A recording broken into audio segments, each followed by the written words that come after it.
on est tous agis par la quête de sens de notre vie, notre mission d'âme, qu'est-ce qu'on est venu faire ici, comment on peut être transformé, comment on peut dépasser nos blocages. Cet élan-là nous agit tous, en fait. Merci d'être avec nous et bienvenue. Voici une nouvelle rencontre et ce mot rencontre a une signification particulière avec mes invités que je vais accueillir dans quelques instants. Voici une phrase extraite de la préparation de l'émission qui dit ceci: on ne peut évoluer que par la rencontre, justement. La rencontre avec soi-même, avec le monde spirituel ou l'autre en tant qu'altérité. Des rencontres qui constituent un chemin spirituel profond qui dépasse l'ego et les perceptions superficielles du quotidien. Une belle rencontre, c'est ce qu'on vous propose aujourd'hui avec Betty Tutris et Virginie Simard. Mesdames, bienvenue. Bonjour. Bonjour. Merci, bonjour. Je suis ravi que vous soyez là et j'ai mis des petites flèches pour ne pas me tromper sur ma fiche pour savoir qui est Betty, qui est Virginie. Évidemment, Betty Tutris, oui. C'est vous. Oui. Merci d'être là. Et puis Virginie Simard, c'est vous. Voilà. On va parler de votre histoire, on va parler de votre parcours de vie, on va parler bien sûr de la médiumnité spirituelle. Alors, c'est un livre. Ce titre est assez étonnant d'ailleurs. Médiumnité spirituelle, on peut se dire médiumnité tout court ou spiritualité tout court. Médiumnité spirituelle, c'était presque une évidence, non? Qu'est-ce que vous en pensez? Peut-être dans certains endroits, dans certaines traditions anglo-saxonnes, oui. Mais en France, on a une connotation un peu différente avec plutôt la tradition spirit. Et du coup, vous voulez vraiment montrer notre ancrage dans la tradition anglo-saxonne. Anglo-saxonne. On va voir exactement de quoi il s'agit et surtout d'où vous venez. Parce que les parcours de vie, c'est assez étonnant. On parlait des rencontres. Votre rencontre, comment s'est-elle déroulée, Betty? Pour moi, ça a été un tournant. D'ailleurs, l'Institut de formation en psychologie intuitive appliquée a été créé à travers notre rencontre. L'IFPIA. L'IFPIA, complètement. Moi, j'étais à un moment de ma vie où je me cherchais. J'étais installée en tant que psychothérapeute. Donc, j'avais fait une formation en psychologie clinique classique. Et puis, j'ai rencontré le Reiki et j'ai rencontré Virginie. Et puis ça a matché tout de suite entre nous deux. Voilà, on s'est nourris mutuellement de notre spiritualité, même si elle est très très différente, puisque Virginie elle vient du bouddhisme et moi j'ai plutôt eu des expériences enfants, des expériences spirituelles, des expériences médiumniques. Et il y a eu un véritable échange et une rencontre, qui moi m'a profondément transformée. Ouais, passionnante et passionnée. Ouais, évidemment. Un mot sur cette rencontre alors? Oui, c'est vrai que c'est l'énergétique, c'est le Reiki qui nous a rassemblés.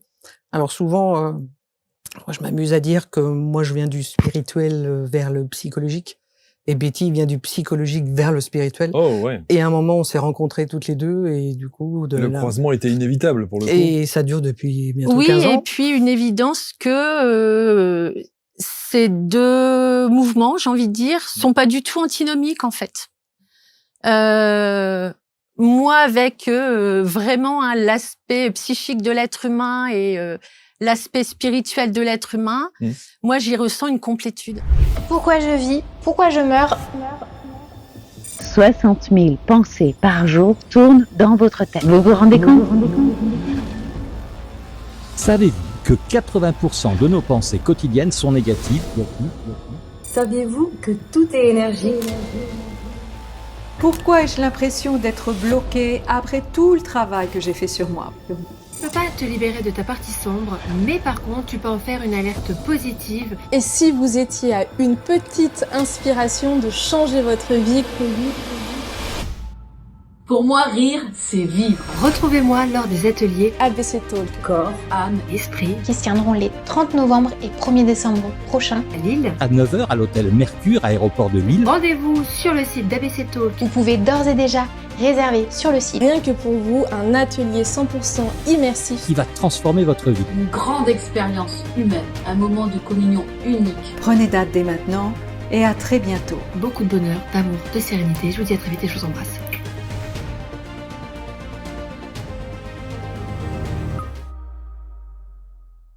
Et vous avez donc créé un institut. Voilà. Institut de formation en psychologie intuitive appliquée, avec l'abréviation IFPIA. complètement, IFPIA. On va plonger au cœur de cet institut, de votre accompagnement, de ce que vous préconisez, de la manière dont vous faites les choses. Mais Virginie, vous êtes donc psychanalyste jungienne, psychologue énergéticienne, et Betty, psychopraticienne jungienne et psychogénéalogiste. Et ça, évidemment, on s'imagine très très bien la fusion et le fait que vous ayez évidemment des approches intéressantes. Alors Virginie, on est obligé de revenir un petit peu sur votre parcours de vie, qui est peut-être un petit peu plus atypique que le vôtre. Hein. Complètement. On est d'accord. Complètement. Vous avez dit en préparant l'émission, vous dites une phrase, moi j'ai mis un coup de stabilo dessus. Vous dites, j'étais impatiente d'avoir 18 ans pour enfin découvrir le monde. Ça veut dire que les 18 premières années de votre vie ont été compliquées. Longues. Ouais. Alors moi, je suis bouddhiste. C'est la tradition que j'ai choisie justement à l'adolescence. Mais voilà, je crois aux vies passées et je pense que dans les vies d'avant, j'ai fait des choses. Et j'attendais. Je fais une parenthèse. Est-ce que réellement, quand on est adolescente, on choisit d'être bouddhiste ou on l'est par rébellion? Alors, peut-être que je suis né en Normandie. Rien ne me guidait vers l'Himalaya, où j'ai passé quelques années. En fait, à l'adolescence, comme beaucoup, je me suis posé plein de questions. Je suis allé au CDI. Grâce au CDI, j'ai pris tous les bouquins qui existaient sur la spiritualité, sur toutes les traditions religieuses, en me disant, je viens d'une famille athée, en me disant, il y a une réponse sûrement quelque part là-dedans. Et c'est le bouddhisme qui m'a appelé, c'est la tradition vraiment de l'enseignement du Bouddha qui m'a appelé, et petit à petit, j'en suis arrivé jusqu'au bouddhisme tibétain. Mais ça veut dire qu'il y a un mal-être? Oui, il y avait surtout de grandes questions et pas de réponse. Donc les livres, je vois des livres autour de nous, c'est super. Il y en a partout. Ouais. Voilà, les livres m'ont amené sur tous ces chemins-là. Et donc, effectivement, vous avez cet appel et c'est le bouddhisme qui résonne chez vous d'une manière spécifique. Quand vous êtes dans ce CDI, quand vous lisez et que le bouddhisme vous appelle, à un moment donné, il faut prendre les choses en main. C'est justement la pratique. Qu'est-ce que vous faites? C'est en voyant la tête du Dalai Lama, en voyant au-delà même des enseignements, de voir cet être qui a l'air d'être heureux malgré le traumatisme, la perte de son pays et toutes les difficultés qu'ils ont vécues. Je me dis, là, il y a une tradition qui peut résonner vraiment avec mon expérience. Et il y a un mot du Bouddha aussi qui m'a fait signer. Il a dit, ne prenez pas pour vrai les enseignements que je vous donne parce que je le dis, expérimentez-les et prenez-les pour vrai. Et je me suis dit, ok, je peux signer sur quelque chose qui me parle de l'expérience, pas du dogme, en fait. Vous allez travailler là-bas? Non. Non? En fait, je deviens nonne. Petit à petit, je m'imprègne de plus en plus du bouddhisme. Et je vis là-bas la moitié de l'année, pendant 6 ans. Je suis nonne entre la France, l'Inde, le Népal et le Tibet aussi. Sauf que... Yes, sauf que... il se passe un truc dans votre vie qui est là. On dit que quand ça nous tombe dessus, on peut pas faire autrement. Vous tombez amoureuse. Alors, comme dans toutes les traditions, la tradition bouddhiste, quand on est moine ou nonne, il y a le vœu de chasteté et on est, voilà, la vie est, on va dire, organisée. Et du coup, il a fallu faire un choix. Ou je restais dans la tradition en tant que nonne, ou je rendais mes vœux et je continuais d'une autre manière. Est-ce que ça veut dire que l'amour que vous portiez pour cette personne était bien plus fort que la foi que vous pouviez avoir au travers du bouddhisme? En fait, c'était de réaliser que je pouvais vivre tous les enseignements du Bouddha en étant laïque. Ok. Surtout en vivant entre 2 pays, enfin 3 pays même. Pendant 6 ans, donc j'ai fait des allers-retours entre le Népal, l'Inde et la France. Et l'Angleterre? Et l'Angleterre un petit peu après. Il n'y avait pas de structure vraiment pour les moines et les nonnes occidentaux. Et du coup, naturellement, en fait, je suis revenu complètement à la vie laïque en France. Et l'Angleterre, après, avec Betty, est arrivée. Et du coup, voilà, la route a continué autrement. La route a continué. Donc, vous allez vous former à la psychanalyse jungienne. À Montpellier. Le Reiki. Vous allez enseigner ensuite le Reiki, l'énergétique, bien entendu, la pensée jungienne, la méditation. Ça fait 30 ans? Oh, ça fait même 40 maintenant. Ouais, 40. Quand on commence à compter, oui, ça fait 40. Ça fait 40 ans. Tout augmente. Et vous dites, l'amour, c'est ma façon de rencontrer, d'approcher les gens. C'est une base fondamentale de l'être que vous êtes. Dans toutes les traditions, de toute façon, souvent, je dis, les vrais pratiquants ne peuvent pas, j'allais dire s'engueuler, voilà, mais ne peuvent pas se disputer. Un vrai pratiquant qui, dans son vécu, toutes les traditions, parle d'amour, de rencontre, de compassion, personne ne dit d'aller trucider son voisin. Donc, c'est à cet endroit-là où tous les vrais pratiquants, on va dire, vont vivre leur rencontre. Là, on peut discuter des détails. Alors souvent, je dis dans le bouddhisme, nous, on a plein de divinités, toutes les couleurs, plein de bras, du rouge, du vert, du blanc. Mais c'est des archétypes. Parce que Jung vient justement venir nourrir la compréhension. On travaille avec des archétypes, mais c'est pas le problème des détails. Et l'amour est commun à tous. Lorsque vous décidez de continuer, évidemment, cette approche avec le bouddhisme, mais d'une manière un peu plus laïque, vous êtes confronté à une réalité de notre vie, du quotidien, qui a dû vous heurter pour le coup. Parce que vous sortez peut-être du cadre de ce que non, dans parce lequel que vous étiez, non? J'avais pas quitté non plus la vie, on va dire, ordinaire laïque, Ouais. puisqu'il n'y avait pas de structure. J'étais pas dans un monastère, je vivais autour des monastères. Donc, j'étais pas sorti de la vie non plus. Je travaillais l'été pour pouvoir vivre le reste de l'année en Inde, de toute façon. Mais ce qui est fascinant, c'est d'entendre le discours de Virginie, Betty, parce que on se dit quand même qu'elle a trouvé sa voie. Ah oui, complètement. Et très très jeune. Oui. Dès l'adolescence.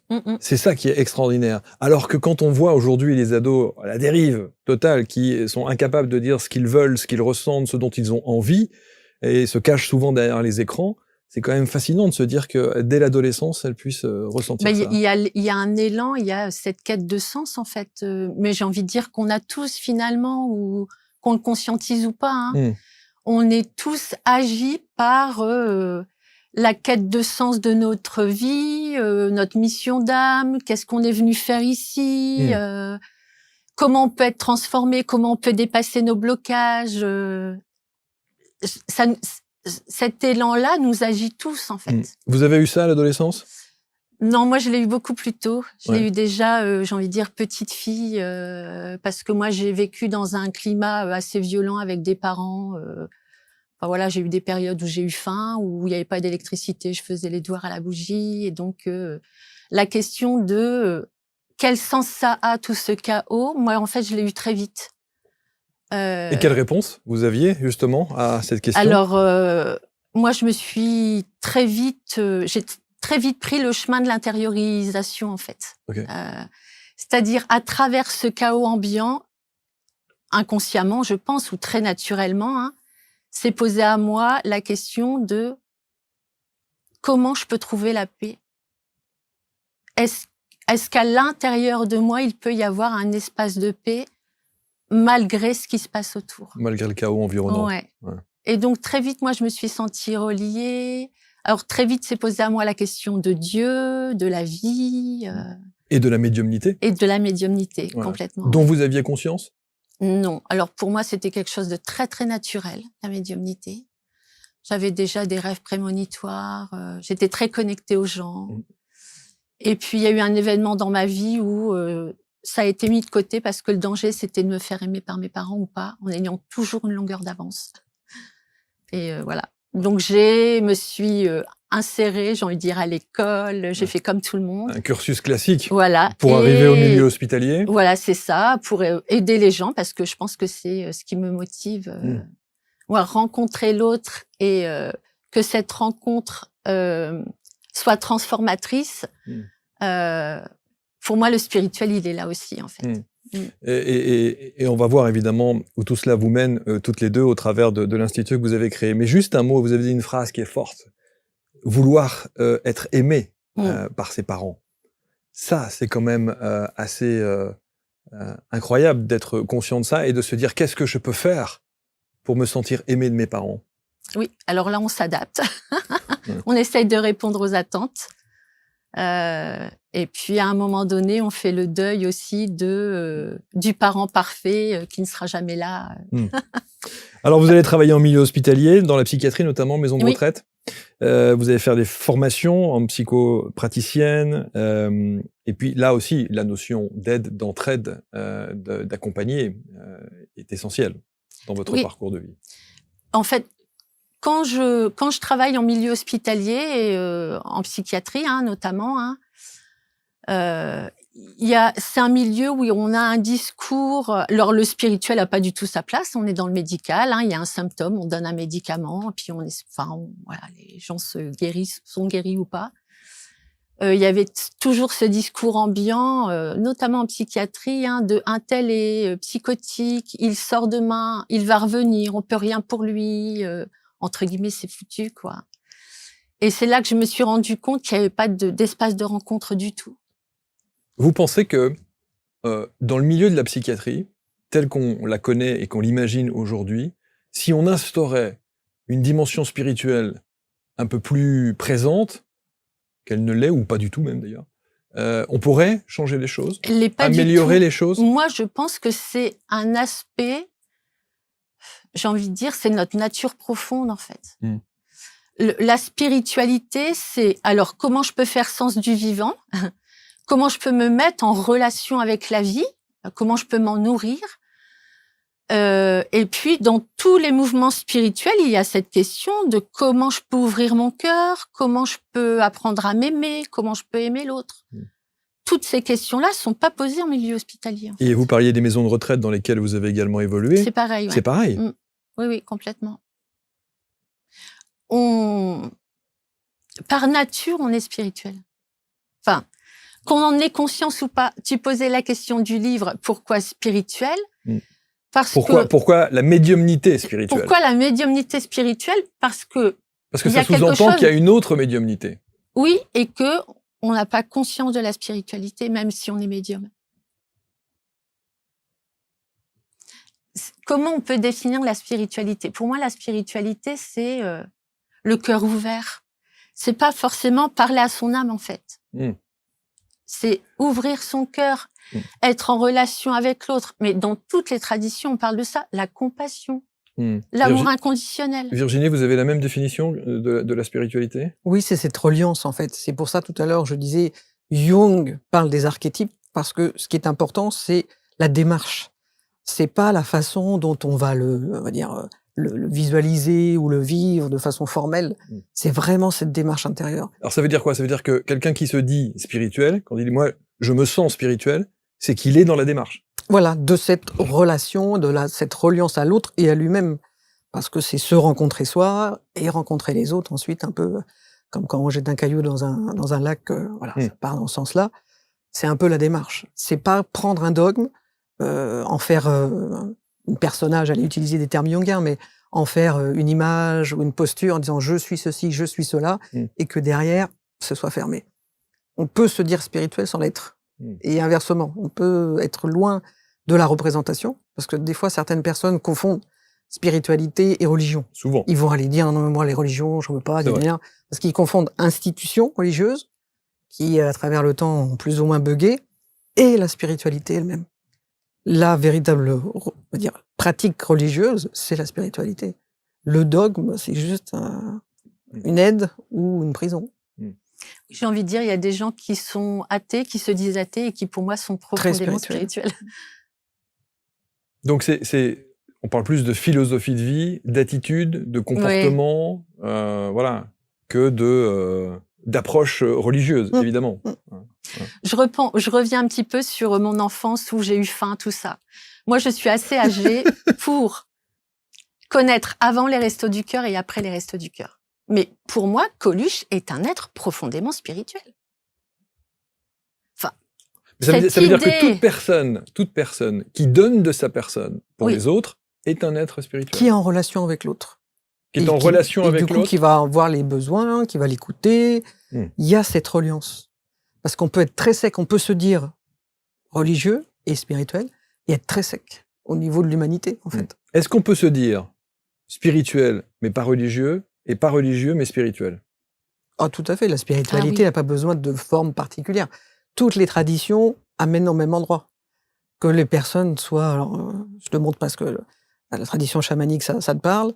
Que les personnes soient reliées aux esprits de la nature qui les entoure. Que les personnes soient reliées... Je vois une statue du Bouddha, évidemment, meilleure pour moi. Voilà. Que les gens soient reliés à à nouveau une image de ce qu'est la divinité, ce qu'est Dieu. C'est vraiment ce qui fait la définition pour moi, c'est vraiment cette reliance intérieure, du coup. Et c'est pas quelque chose qui vient de l'extérieur. Oui, c'est pas une image. C'est ça, c'est pas une image, c'est pas une statue, c'est pas... Voilà. Et ça vous gêne, ça, qu'il y ait? Que les gens puissent être coupés de ça, et du coup, ça crée toutes les tensions. Parce que les gens vont se figer sur la représentation, sur tel dogme, c'est comme ça, c'est dit comme ça. Mais c'est ce qu'il y a derrière qui compte.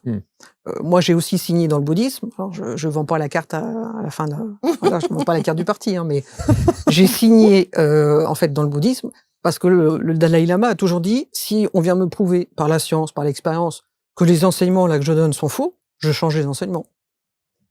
Alors pour moi, c'était un signe d'ouverture, plutôt que de me dire, là, il y a un dogme, il faut croire à tout ce qui est écrit là. Pas du tout. On dit, vous vivez l'expérience de cet enseignement et vous voyez après si ça vous convient. Et en fait, comme on vit l'expérience de ce qui est enseigné, notamment par le Bouddha, je me dis que le reste doit être vrai aussi, mais j'avance et puis je l'expérimente. Est-ce que dans votre approche spirituelle, vous avez été à un moment donné déçu? Est-ce que quelque chose ne correspondait pas du tout à vos principes de ce qui était la plupart du temps enseigné? Mais c'est plutôt par l'être humain, pas tellement par le vivant ou le soi, comme le nomme Jung, en fait. Peut-être par l'attitude de l'humanité, mais des fois c'est pareil, je me dis, mais même si on ne croit pas au vivant ou à Dieu, chacun a une représentation, chacun vit son propre Dieu, je pourrais le dire ça comme ça. Ce qui gouverne notre monde, c'est le Dieu dollar. Je me dis, mais si on apprenait aux gens à se rencontrer, si on apprenait aux gens à conscientiser peut-être leur spiritualité, je reviens peut-être un peu au milieu hospitalier, mais s'il y avait cette autorisation pleine de vivre notre rapport à la nature, juste là, je pense à l'écologie. Notre planète n'est pas respectée parce qu'on n'apprend pas à avoir un lien spirituel avec notre planète et avec la nature. En plus, en France, on est dans une société laïque où on met bien ça de côté, en fait. Ouais, moi, c'est plutôt l'humanité qui me déçoit. Virginie? Moi, la déception, je dirais, c'est peut-être par rapport aux attentes que je pouvais avoir. Du coup, c'est plutôt une déception par rapport à soi. Parce que quand je me mettais, par exemple, je sais pas, toujours les grands mots, mais dans l'éveil, dans le bouddhisme, voilà, on parle d'éveil, il faut ceci, il faut cela, la méditation, il faut que ce soit comme ci, comme ça. Ce qui fait que ça rencontre jamais le réel et l'expérience. Et plus on peut lâcher des attentes fausses, plus on s'accepte et plus je veux dire, on est vraiment dans cette expérience et plus dans des images et des imaginations. Est-ce que c'est, partant de un des postulats qu'on vient d'évoquer là, qui vous a permis aujourd'hui de dire, voilà, on va créer quelque chose, on va fonder quelque chose, et notamment l'IFPIA, pour permettre à ceux et celles qui veulent avoir cet éveil la et cette démarche, ouverture. pour moi, ça a vraiment été, souvent c'est ce qu'on dit, on a créé cette école que moi j'aurais voulu rencontrer. Ouais, moi, c'est un pareil. endroit où on peut dire, je suis jungien. À l'heure actuelle en France, Jung est toujours le parent pauvre. Dans certains dictionnaires de la psychologie, il est toujours pas dedans, parce qu'il ose utiliser des gros mots, il parle de l'âme. Comment est-ce qu'un psychologue sérieux peut parler de l'âme? Alors c'est vrai qu'il y a les pros et les anti, alors il y a que les pro-Freud et les anti-Jung. oui, et voilà, psyché, c'est l'âme, ça veut dire âme. Psychologue, c'est le boulot. Enfin, le psychiatre, c'est son boulot de s'occuper de l'âme. Donc voilà, on a voulu créer cette école où ouvertement on est jungienne. Voilà, on aime, on n'aime pas, mais au moins c'est clair. Ouvertement, on fait de l'énergétique, voilà, avec différentes approches, différentes façons de faire. Et ouvertement, on a cette intuition et cette ouverture au spirituel. Ouais. Après, voilà, c'est le cocktail que moi, je voulais vraiment qu'on puisse... Ouais, moi, c'est pareil. Et ce que vous appelez donc l'ouverture au spirituel, c'est ce que vous définissez par la psychologie intuitive? Oui. Et appliquée, pour le coup. Parce que c'est bien beau de la théoriser, mais encore faut-il la mettre en pratique. En fait, je pense que le point commun qu'il y a entre Virginie et moi, c'est vraiment la démarche de l'expérience. C'est comment, à travers la pratique ou comment, à travers la rencontre, je peux être touchée et transformée. Alors, je reviens un peu sur l'âme. Moi, je dis toujours, l'âme ne parle pas, elle s'exprime. C'est-à-dire que la rencontre avec notre âme et avec l'âme de quelqu'un que j'ai en face de moi, c'est toutes les sensations corporelles que ça va générer, c'est toute l'émotion. Moi, je vois parfois en cabinet, je me souviens de quelqu'un que j'avais accompagné et qui avait une énorme émotion. Alors, moi, j'aurais pu croire que c'était de la tristesse et la personne me dit non, en fait, je sais pas ce qui se passe, c'est positif, hein, mais j'ai pas de mots.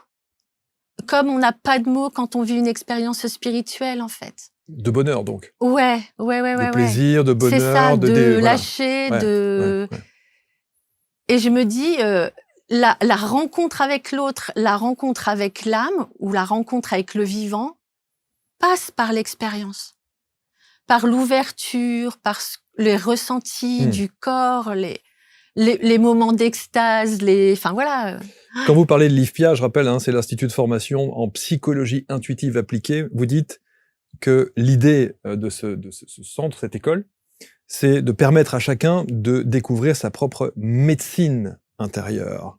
On parle vous dites le mot, médecine intérieure. C'est une vraie médecine au sens propre du terme ? Entendu dans le chamanisme. Oui, c'est-à-dire sa propre façon d'accompagner l'autre avec ses propres outils et sa propre spiritualité. Enfin, on peut pas, comme le dit très justement Virginie, elle vend pas la carte du parti.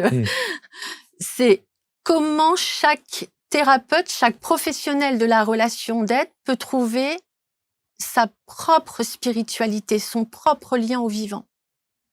Et c'est à partir de là qu'on peut accompagner l'autre aussi sur un plan spirituel.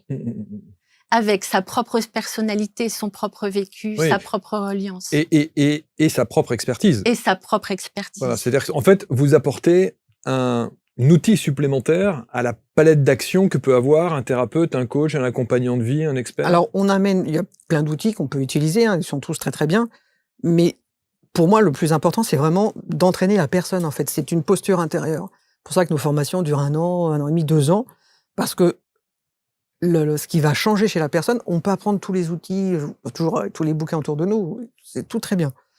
Mais ce qui va vraiment permettre, comme tu disais, la transformation quand on accompagne quelqu'un, c'est qu'il y a cet espace, justement. Cet accueil, cette ouverture, cet espace. Et si le thérapeute lui-même n'est pas dans cette ouverture et dans cet espace qui est proposé, ça donnera rien. Mais comment un thérapeute ne peut ne pas être? Certains vont utiliser des outils un peu... Alors j'ai toujours cette image, vous savez, les jouets pour les enfants, il y a des ronds, des carrés, des triangles, ils ont appris le triangle et tout le monde doit passer dans le triangle. Ça marche pas, tout le monde n'est pas triangle, donc tout le monde ne doit pas passer. Et donc certaines personnes vont utiliser un outil en disant j'ai le meilleur du monde, blablabla, c'est ma baguette magique, et c'est pas vrai. Parce que c'est pas l'outil qui fait le job, c'est la relation. Et du coup, c'est d'être capable de se dire moi, mon cocktail, c'est ça. Alors moi j'aime bien le Reiki, je suis analyste de rêve, je suis psychanalyste, ok. Les gens vont travailler en magnétisme, pourquoi pas, vont utiliser d'autres outils, pourquoi pas. Mais c'est parce que moi, je suis aligné dans ma pratique. Alors souvent, on utilise le terme de congruence. Je suis vraiment en train de partager quelque chose qui me fait résonner, pour de vrai. Pas quelque chose que, là, dans le bouquin, on dit que c'est bien, mais même si ça me parle pas, je le fais quand même. Et c'est ça qui va permettre à la personne en face d'être elle-même dans cette ouverture et de se dire, mais la résonance, elle est où? On fait pas des copies. Enfin, je dis aux gens souvent, voilà, vous n'êtes pas obligé de choisir entre tif et tondu, vous êtes obligé de vous raser. C'est trouver votre route. Et chaque personne conforme, c'est vraiment ça, c'est leur permettre à chacun de faire son cocktail. Mais avec cette congruence intérieure et cette reliance au vivant.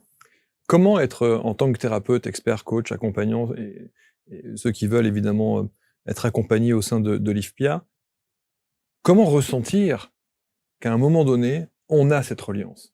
Comment être sûr qu'on est dans cette, pas posture, parce que pour le coup, évidemment, c'est pas une posture, mais on est vraiment habité par cette reliance et que pour le coup, là, ok, on est en phase, donc on est un bon thérapeute et on peut effectivement mettre en application cet accompagnement qu'on préconise. Alors souvent, on dit qu'on prend perpète. Quand on commence toutes ces voies, on va toujours être au travail. On peut jamais se dire « je suis arrivé ». Par contre, on peut se rendre compte du malaise qu'on peut vivre, plus ou moins. Alors Jung parle de processus d'individuation qui commencerait à 40 ans. Alors souvent, les gens vont plus, à l'heure actuelle, vont parler de burn-out ou de choses comme ça. C'est quand on se rend compte, quand on fait le point, qu'on est très éloigné de soi-même. Dire « oh là là, je suis pas vraiment aligné ». Et souvent, c'est dans la vie, c'est se dire il y a ce mal-être ou ce malaise qui me fait plus ou moins conscientiser le fait que je suis pas dans mes valeurs, je suis pas dans mes croyances, je suis pas dans ce qui, moi, me fait résonner. Et quand on est de plus en plus aligné, donc plus en plus en relation avec soi-même et avec ce qui nous fait résonner, ce qui nous fait vivre, de plus en plus, on va se sentir, je fais ce geste, aligné. Et pour moi, le critère souvent, c'est ça, c'est sentir que je suis à l'aise avec ce que je transmets, les personnes que je rencontre, et que je suis pas crispée à vivre des choses qui me correspondent pas. Moi, en tant que professionnelle, j'ajouterais peut-être quelque chose, c'est moi, quand j'accompagne quelqu'un ou quand j'enseigne à intégrer cette posture, moi, je me pose toujours la question, est-ce que là, je suis au service? Est-ce que là, dans cet espace de rencontre qui est créé, est-ce que là, je me sens au service de la personne et de son élan de vie? Pour moi, être thérapeute, d'ailleurs, je crois que l'étymologie de thérapeute, c'est ça, c'est être au service du vivant. Alors, on l'appelle Dieu, enfin, on l'appelle comme on veut, mais... Et quand je rencontre une personne pour la première fois pour un accompagnement, je me pose 2 questions. C'est est-ce que je me sens au service du vivant, qui la traverse, mais qui nous traverse dans cette communauté qu'on crée? Et est-ce que je vois sa lumière? Est-ce que je la vois en évolution? Si je la vois pas en évolution, si je me dis oh là là, grosse problématique, faut mieux pas y aller. Parce qu'en vous fait, pouvez refuser? Ben oui, parce que ça veut dire je la vois pas cette lumière en elle en fait. Oui, mais il faut aller la chercher peut-être. Oui, bien sûr. Elle vous démarche et elle vient vous voir. Oui, parce qu'elle veut vous l'aider à aller la chercher. Alors souvent c'est que ça vient résonner avec sa propre histoire aussi. Hein. Bien sûr, c'est très très rare, mais là je refais le lien peut-être par rapport à la psychiatrie où voir l'autre en évolution et dans sa lumière, c'est pas toujours facile en fait. Hein. Oui, parce que là, on est sur de la psychiatrie pure. C'est ça. Mais une personne, j'allais dire, lambda, qui a besoin d'une confirmation et d'un accompagnement tel que vous le préconisez, j'ose espérer que s'il se sent thérapeute ou elle se sent thérapeute, la lumière, elle est là. Oui, complètement. Oui, bien sûr. Ouais. Parce que je pense que c'est un état d'être que d'être thérapeute. Oui. Clairement. C'est une mission de vie. C'est suffisamment. Oui, c'est une mission de vie. Très clairement. Ouais. Alors, Liv Pia, vous avez dit quelque chose d'intéressant, Virginie, parce que vous avez dit, vous accompagnez, c'est long en fait, l'accompagnement que vous proposez. Les formations, c'est long. Parce qu'il y a vraiment cette idée, alors, on peut apprendre toutes les connaissances du monde, à un moment, il faut que cette alchimie fasse une transformation. Tous, on fait l'expérience, si quelqu'un nous conseille un bon médecin, un bon thérapeute, on va pas nous dire va voir Trucmuche parce qu'il a 12 diplômes au mur. Ouais. On va nous dire va voir tel médecin, va voir tel thérapeute, il va t'écouter et il est humain. Et le critère, il est là. Et pour pouvoir s'ouvrir à cette humanité, à cet amour, cette compassion qu'on a tous, il faut du temps. Donc la formation aussi, alors souvent c'est ponctué tous les deux mois, en week-end ou en semaine, pour que les gens, dans leur vie, entre ces 2 mois, il y a de la transformation. C'est pas de la connaissance, je prends un entonnoir, je fais rentrer tant de connaissances. Il y a ce moment de transformation dans la vie des gens. Pour justement, comme vous disiez, avoir cette chose à l'intérieur de soi qui fait qu'on se sent thérapeute et on est thérapeute. Ouais. Donc ça veut dire, d'abord, on précise, ça s'adresse qu'aux professionnels? Ah non. Ah non, au grand public personne. aussi. Ah, il y a des gens qui font ça pour eux. Pour eux. On peut faire cette démarche-là sûr, aussi pour eux, pour soi. Oui, alors ou en reconversion. Oui, c'est ça. Voilà. C'est vrai que les profils sont très variés. On a de l'étudiant ou la prof en psycho jusqu'au retraité, des gens qui viennent le faire pour eux et qui au final s'installent à mi-temps et continuent leur autre travail, des gens qui venaient pour s'installer, qui au final retournent dans leur premier métier, mais du coup avec une autre vision. Parce que là, ils auront été transformés. Et alors souvent, je dis les gens qui travaillent dans certaines administrations ou certains secteurs, alléluia, ce serait super qu'ils puissent ramener tout ça dans plein de secteurs. Oui. C'est sûr. Dans l'entreprise. Clairement. Ça, c'est sûr que si on avait cette dimension. Et je salue, il y a beaucoup de chefs d'entreprise aujourd'hui qui ont bien compris la nécessité d'amener cette dimension spirituelle dans l'entreprise pour le bien-être des salariés. Il y a d'ailleurs des très beaux documentaires à ce sujet et on en propose, vous regarderez dans les documentaires sur ABC, il y en a quelques-uns comme ça. Ce qui est intéressant, c'est que au travers de votre parcours, Virginie, et vous parliez évidemment de votre cheminement avec le bouddhisme qui vous a fait évoluer, grandir et qui vous a enseigné tout cela, vous dites « J'ai dû quand même apprendre que le mot spirituel n'était pas un gros mot ». C'est le côté... Non, c'est Betty, je crois. C'est Betty, c'est toi qui parlais de ça, mais parce que, à nouveau, les gens, des fois, saucissonnent. Il y a des choses qui sont autorisées, tu parlais de chacun vient avec les histoires familiales. Avec ses bagages. Et en fonction du milieu où on est, ou de l'époque, il y a des choses qui sont autorisées ou pas.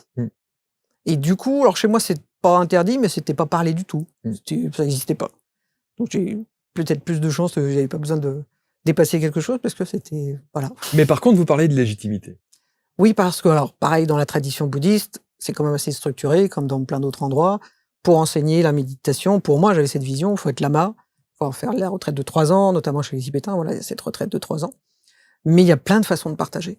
J'enseigne la méditation maintenant depuis plusieurs années avec Tergar, avec les enseignements de Mingyur Rinpoché, qui a mis en place justement tout un cursus pour que, en tant que laïc, on puisse accompagner les gens sans que ce soit dans une structure, on va dire, et un parcours bouddhiste où là, on doit suivre... Un peu rigide.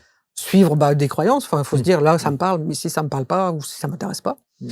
Par contre, il y a tout un cursus de possible parce qu'on a tous un esprit.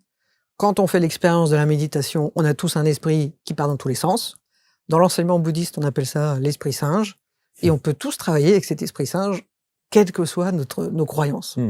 Donc, au départ, j'avais cette image de il faut justement tel ou tel cadre. Et en le vivant, je me suis dit, non.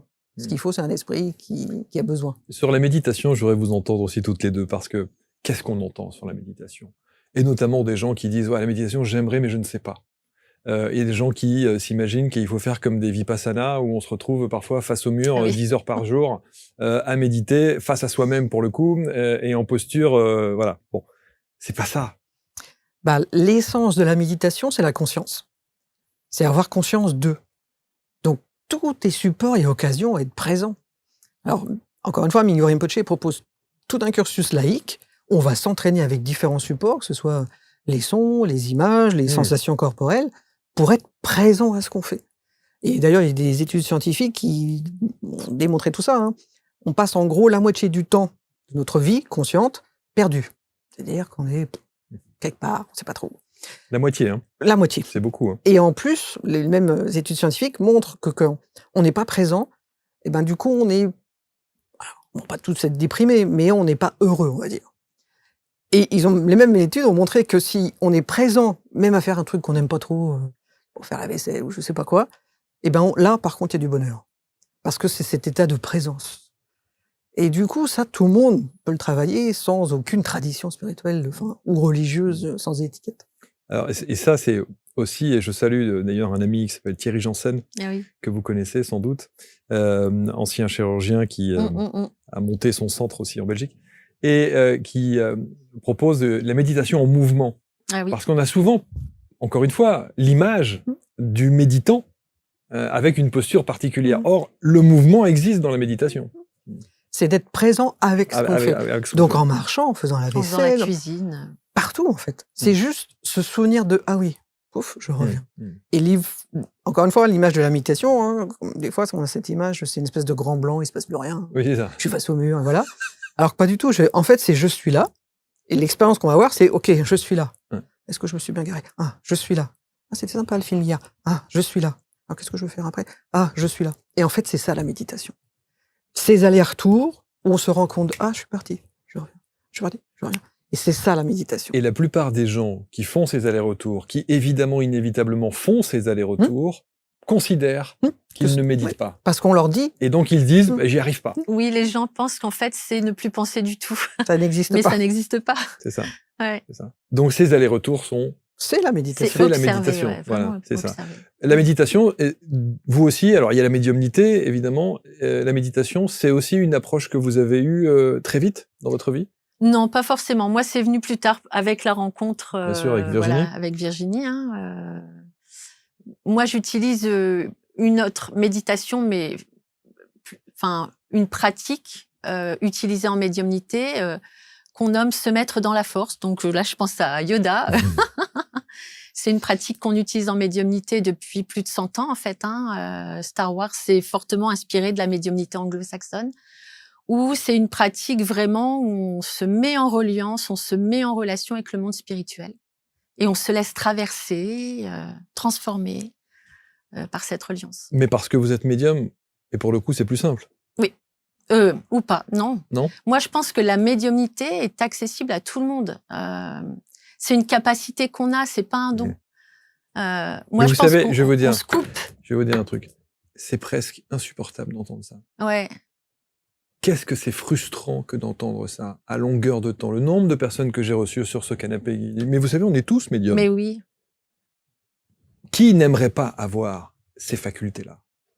Et on se dit, tiens, certains arrivent à les exploiter, à les extérioriser comme ça, les ressentir, et d'autres, c'est fastidieux. C'est encore une histoire de pratique. C'est une histoire de pratique. Il y a des gens qui vont reconnecter, alors, comme toi, enfant, et puis voilà, c'est une évidence, et c'est facile à cultiver. Et d'autres personnes, déjà, ou vont pas être intéressées, ou d'autres vont se dire, ah, j'aimerais bien, Mais alors quoi, faut s'asseoir dans la force, une demi-heure tous les jours, 1 heure tous les jours. Oh, j'ai pas envie. Mais du coup, c'est un peu comme quand on parle de dons des danseurs ou des violonistes, on dit oh, quel don. Ils travaillent juste 10 heures par jour, voire 15. Ah, quel don. Bah oui. Oui, moi je dis toujours, ça devient un don à partir du moment où on se donne à la pratique. Oui. Le don, c'est ça en fait. C'est comme tu dis, c'est 10 heures par jour. C'est pratiquer. C'est ce que vous faites? Ouais. Autant de temps? Peut-être moins là en ce moment, mais il y a une époque, oui, c'était 1 heure par jour. Et c'était cette nécessité que vous avez évoquiée tout à l'heure, c'est-à-dire qu'un entourage qui était plutôt difficile avec vous, et ce besoin de se recroqueviller dans sa bulle, peut-être pour. Je dirais pas recroqueviller, parce que au moment où je dis ça, je me dis non, dis pas ça, dis pas ça. Non, c'est de trouver l'élan de vie à l'intérieur de moi. Ouais, c'est ça. C'est pas pareil, hein. Ouais. C'est de retrouver ce vivant à l'intérieur pour pouvoir continuer à vivre, affronter la vie, me construire. Ouais. Alors, l'IFPIA, je rappelle, l'Institut de formation en psychologie intuitive appliquée, ça nécessite du présentiel? Oui. Alors, pour pas une pour partie, toutes les formations, mais... pour la formation, par exemple, de psycho-énergéticien, ce sera en présentiel. En psychogénéalogie, c'est mixte. C'est e-learning et présentiel. OK. Et le présentiel se fait? À Chartres de Bretagne, à côté de Rennes, et aussi à côté de Paris, à Lagny. Lagny-sur-Marne? Oui. Ah, très bien. Bussy, enfin, par là-bas. OK. Bussy-Saint-Georges, etc. Tous ces coins du 77. Voilà, mais pour nous, enfin, pour moi, c'est Paris. Voilà, c'est l'Île-de-France. Voilà. C'est l'Île-de-France. Alors, juste, sans donner évidemment toutes les grandes étapes, parce que j'invite tous ceux et celles qui ont envie d'avoir des informations sur l'IFPIA et sur ce que vous préconisez, Betty et Virginie, d'aller sur votre site, et vous aurez évidemment tout cela. Mais si on devait donner les grandes étapes de ces 1 an d'accompagnement, quels sont les angles qu'on aborde? Ça dépend des formations, mais par exemple, la formation de psycho-énergéticien, il y a 3 cycles. Le premier, on travaille sur soi. C'est déjà les rencontrer, ses ombres. Alors, on sera jamais parfait. Si on attend d'être parfait pour être thérapeute, on sera jamais thérapeute. Par contre, d'être au clair avec ce qui fait qui on est. On connaît nos racines, ok, on a vu les grands dossiers, ok, c'est fait. Le deuxième cycle, on va très vite pratiquer en binôme ou en petit groupe, pour justement que le côté appliqué dans notre formation, c'est que très vite, c'est voilà, je suis face à quelqu'un, un autre être humain, j'ai pas lu dans les bouquins que voilà, je suis face à un autre être humain qui peut-être va pleurer, peut-être va rire, peut-être va me raconter sa vie avec des choses qui peuvent être compliquées, et je vais le vivre là en formation. Et le troisième cycle, c'est un aspect aussi, alors là aussi très pratique, mais plus orienté vers l'intuition et la médiumnité pour les personnes qui veulent. Donc toutes nos formations sont toujours très liées à la pratique. La théorie, il en faut, mais il faut de la pratique. Et alors, vous savez qu'en France, on aime bien les petits bouts de papier certifiés en bas à droite. Il y a un certificat. Il y a une certification. Ça, c'est bien franco-français. Voilà, on aime bien.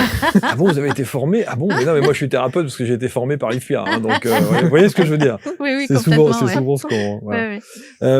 Ça existe depuis combien de temps, l'IFPIA? Alors, on enseignait de façon... toutes les deux, chacune de notre côté. Moi, j'enseigne depuis 10 ans, à peu près. Le Reiki, moi, ça fait 15 ans, mais du coup, l'IFPIA sous cette forme-là, c'est fait...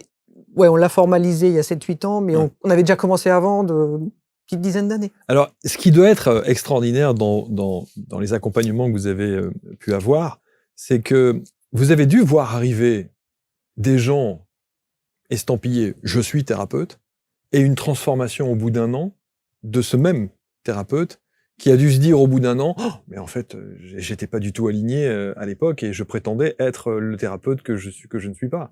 Quand les gens se disent la théorie suffit, ils se rendent compte très rapidement avec nos formations que ça suffit pas. Ou j'ai envie de dire la théorie ou la technique. Parce qu'en fait, on est aussi dans une société, même dans les écoles de formation, où on met en avant une technique.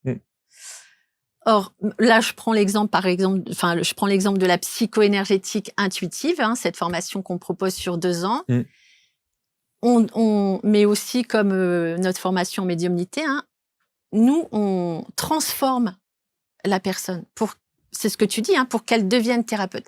C'est-à-dire, on va utiliser plein de techniques pour que le futur thérapeute puisse se créer sa boîte à outils ou sa palette de couleurs, et pour que cette personne puisse accompagner de façon authentique, en fait. Mmh. Avec sa personnalité, les expériences qu'elle a pu traverser, peut-être les thèmes qu'elle aime, les problématiques, ou voilà, il y a de ça aussi. Il y a des gens qui vont choisir d'accompagner sur la parentalité, peut-être sur des pathologies, sur la dépression ou le développement personnel ou le développement spirituel aussi.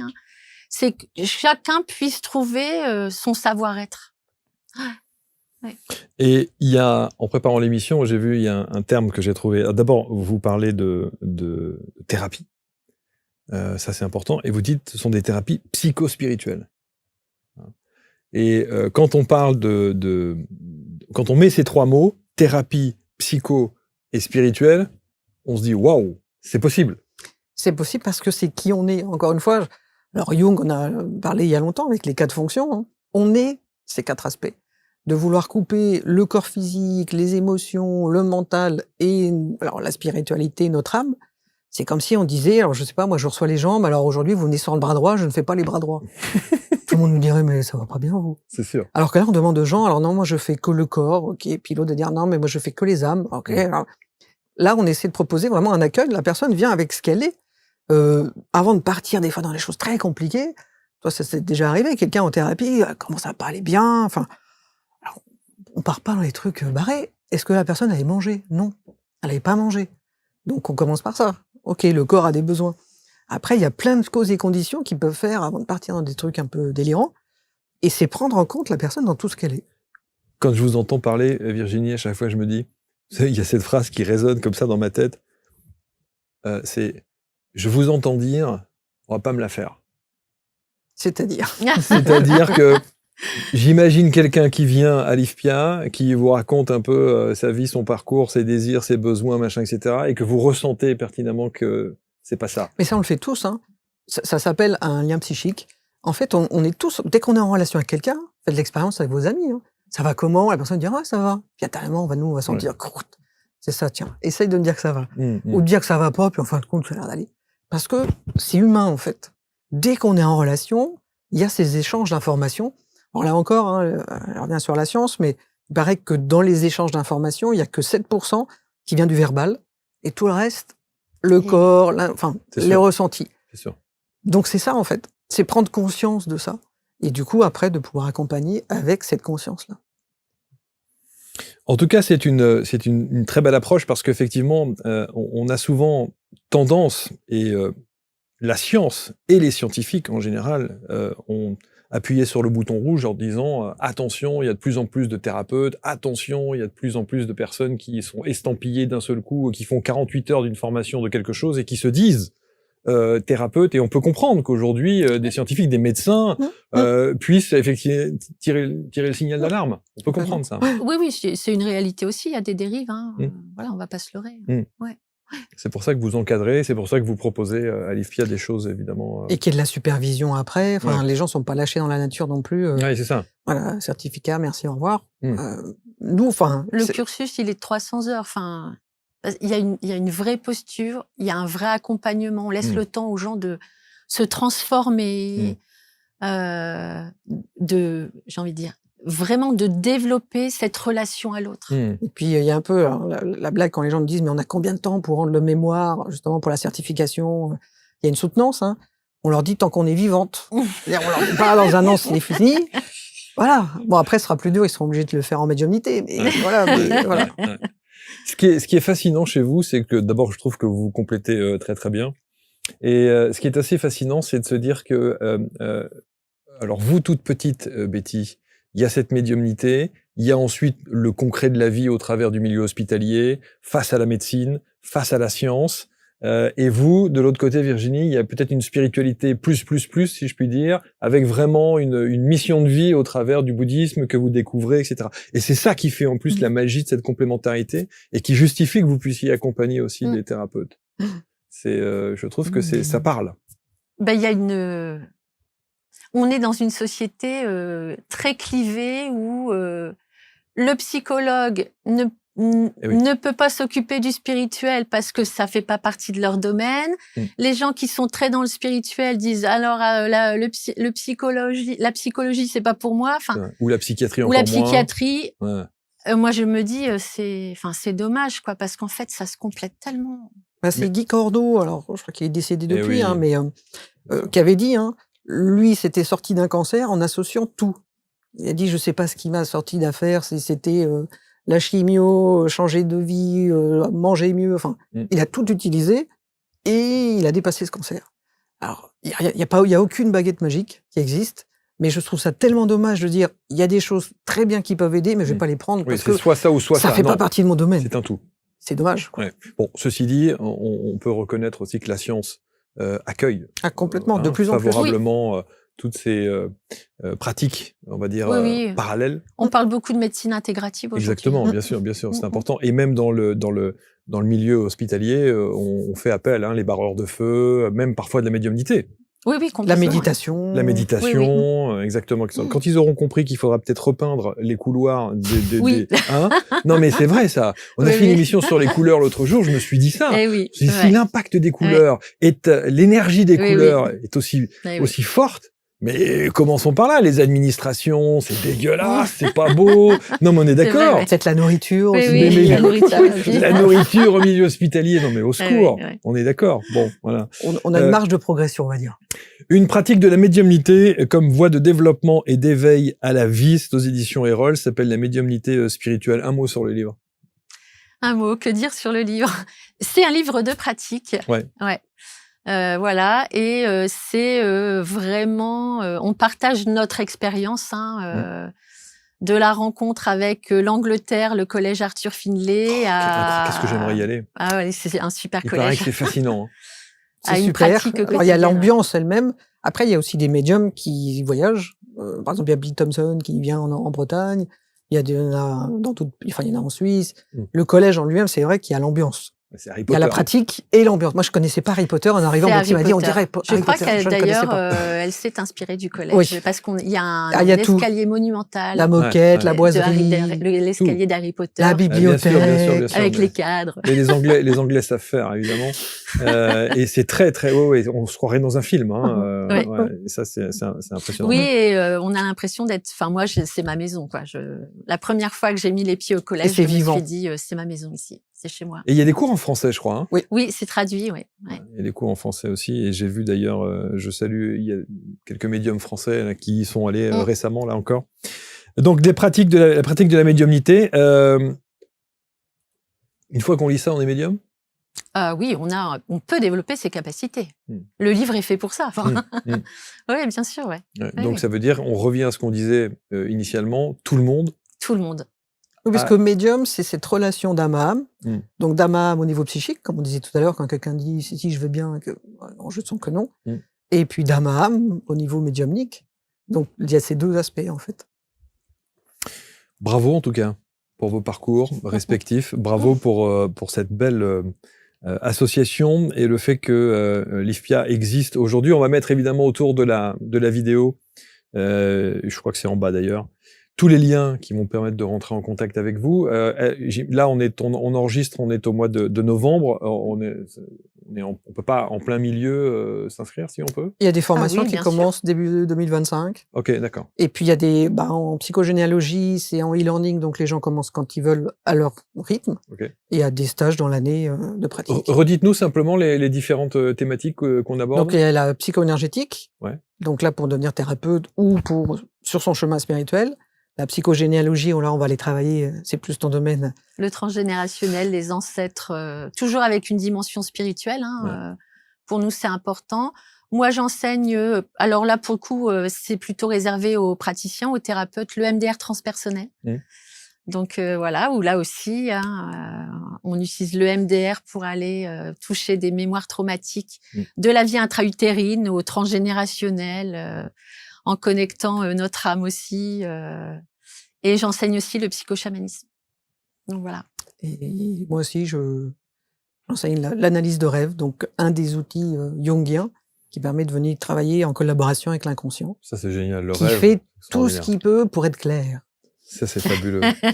Vous croyez qu'il y a une explication à tout dans le rêve? Ah oui. Enfin, Tout peut faire on sens. peut faire sens. Après, pareil, c'est du ressenti, c'est un champ symbolique qui est différent pour chaque personne. Ouais. Alors là encore, c'est pas parce que je suis normande, mais les dictionnaires de traduction des rêves, c'est fait pour caler les armoires normandes. Parce que chacun, en fait, a son domaine, en fait, et sa représentation. Ouais. Si quelqu'un dit, alors j'ai rêvé, j'étais à la plage, et que pour nous, la plage, c'était super, voilà, on va dire, oh, c'était bien. Mais que la personne a failli se noyer la dernière fois qu'elle était à la plage, si elle l'associe, quand elle va associer, elle va dire, non, mais la plage, moi, quelle horreur. Donc voilà, il faut pouvoir être dans la représentation symbolique de l'autre. Enfin, Jung, pour moi, a tout dit, ça reste un génie. Pouvoir rencontrer Et j'espère qu'en le France, il monde de sera l'autre. traduit plus, parce que c'est vraiment ça. Chaque personne est différente, mais il y a toujours cet élan, comme tu disais, cet élan de vie qui nous traverse, mais chacun a ses symboles. On a commémoré, je crois, la disparition de Jung. C'était l'année dernière, non? C'est pas ça? Alors, il est mort en 61. Oui. Alors, en France, il reste mal aimé, on va dire. Bon. Chacun, évidemment. Oui, un jour ou l'autre, on va dire, en France, on a prendra ce découvert qu'il y a à quelqu'un prendre. qui s'appelle Carl Gustav Jung. Oui, c'est génial. c'est ça. Oui, Merci infiniment, Betty et Virginie. Merci, Merci à toi. Livpia. Renseignez-vous. Je trouve que c'est nécessaire à un moment donné de poser des cadres et puis d'aller à la rencontre de soi-même pour pouvoir aller à la rencontre des autres. Eh oui. Hein, je pense que c'est ça, la base et ce que vous avez préconisé. Et ce qui est fou, c'est que cette émission s'appelle Les Rencontres. Moi, C'est ce que j'adore. Betty m'avait dit. Ah, j'ai dit à Virginie, écoute, on va aller à cette émission, tu sais pourquoi? Parce que ça s'appelle Les Rencontres. oui, bien sûr. Et Parce que le but, c'est de toucher les gens, en fait, hein, c'est de Mais partager. Bien sûr, partager et puis d'avoir le plaisir d'écouter les parcours de vie comme Oui. ça. Moi, je trouve ça absolument fascinant. Il y a l'expertise, bien entendu, mais qu'est-ce qui a fait que Oui. vous puissiez en arriver là où vous êtes aujourd'hui? Voilà, c'est ça qui est intéressant. Oui, de c'est le connaître. avant-après Ouais, qui est exactement. intéressant. Et le avant-après et le switch. Oui, le point de bascule. Le point de bascule Ah qui a oui. fait que. Ouais, ouais. Et moi, je suis fasciné Ouais, par ouais, ça, que ouais. de voir des gens qui, à un moment donné, prennent conscience de ça en se disant, ça peut plus durer, je vais changer, Complètement. et je mets ça en action. Dans les gens qu'on rencontre, souvent, les gens, après coup, vont dire j'ai eu la chance ou la bénédiction de faire un burn-out. Ouais, c'est ça. Parce qu'il y a ce stop qui. Les gens n'ont pas le choix. Et du coup, après, ils peuvent devenir vraiment eux-mêmes. Ou d'avoir matériellement tout ce qu'il faut pour être heureux et on se rend compte que On l'est non, pas. ça le fait pas quand même. Quoi. Combien de c'est personnes ça, ont hein. dit j'ai tout plaqué, j'ai tout quitté, Eh et ouais, pourtant alors que j'avais tout. J'avais tout pour être bien. Et oui. C'est vrai, Ouais, on ouais. entend souvent Ouais, ça. oui. Merci infiniment à Merci. toutes les deux. Merci, Merci. Betty, merci, Merci. Virginie. Vous commentez avec bienveillance comme toujours, vous partagez bien entendu et on vous tiendra au courant de l'évolution à chaque fois de Livpia en fonction de ce qu'il y a à organiser au sein même de cet institut et peut-être d'autres choses, d'autres paramètres, d'autres... Un livre, un autre livre, voilà, train sans d'écrire. doute, évidemment. D'autres immersions Voilà. qu'on va pouvoir proposer, etc., etc. Merci à tous. On se retrouve très vite pour une prochaine rencontre. Salut. Merci.